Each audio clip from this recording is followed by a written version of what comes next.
Tuchumpe mpaka ndani ya viunga vya jiji la Dodoma tukaangazia taarifa nyingine asubuhi ya leo ndani ya Paparazi ya JNTV. Na taarifa kutoka Dodoma inasema mbunge wa Chato Kusini Pascal Rutandula ameiomba Wizara ya Maliasili na Utalii kupunguza safari za nje kwa ajili ya kutangaza utalii, akidai kuwa zinagharimu fedha nyingi za serikali wakati dunia ya sasa inaruhusu matumizi ya teknolojia ya kidigitali katika kufanya matangazo. Akichangia makadirio ya mapato na matumizi ya Wizara ya Maliasili na Utalii kwa mwaka wa fedha 2026-2027 Mei 18, 2026 bungeni jijini Dodoma, Rutandula amesema hana tatizo na sekta ya utalii bali matumizi makubwa ya fedha kwa safari za nje. Aidha, ameikumbusha serikali kutekeleza ahadi ya kutatua changamoto ya mipaka katika eneo la Chato Kusini ili wananchi waweze kupata ardhi ya kilimo na ufugaji kwa uhakika. Undani wa taarifa hiyo kutoka jijini Dodoma ndio ambao unatupeleka na kwenda kuutazama.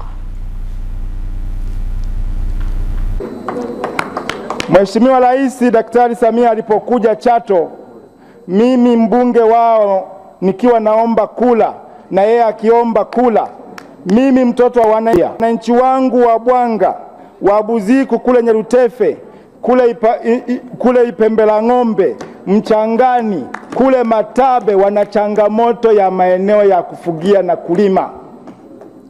Mheshimiwa Rais aliposimama alinijibu vizuri na wananchi wangu wakawa na imani na mimi, ndio maana wakanipa kula. Akasema baada ya kuteua tu baraza la mawaziri atatuma ile ya mawaziri 8 waje wapitie hii mipaka ili wahakikishe hii migogoro yote ya wakulima na wafugaji, ninakuhakikishia mbunge, haitakuwepo tena. Sasa nimesubiria zile siku 100 kwamba hao mawaziri labda hawajakumbuka au wamesahau.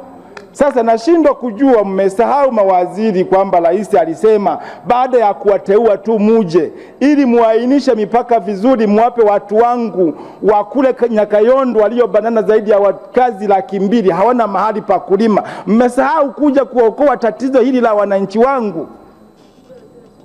Mimi nilikuwa nawakumbusha tu, lakini inaniumiza moyo kuwa nina watu hawana mahali pa kulima, lakini Mungu amewapa eneo zuri kule. Naomba ndugu zangu, lakini jambo lingine, Mheshimiwa Mwenyekiti, tuliomba eneo la Matabe hekta zaidi ya 2,000